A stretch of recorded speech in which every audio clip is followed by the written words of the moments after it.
ABS-CBN Studios at GMA, meron na naman bang nilulutong collaboration? Another Kapamilya Kapuso collaboration.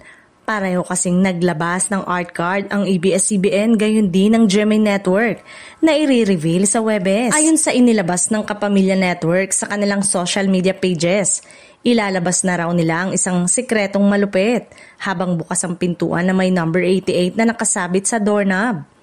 Ayon naman sa Kapuso Network, may patutuloyin daw sila sa isang malabahay kubo na tahanan na puno ng mga puno ng nyog at may malaking lagusan o gate.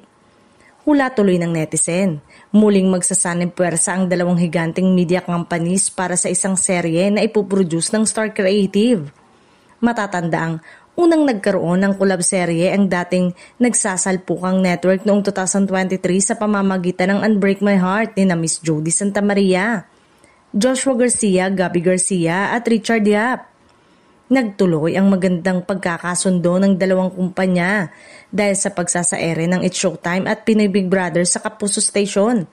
Ito ay bukod sa kanilang naunang kasunduan na ipalabas ang ilang pelikula ng Star Cinema sa movie blocks ng GMA at iba pa nilang sub-channel.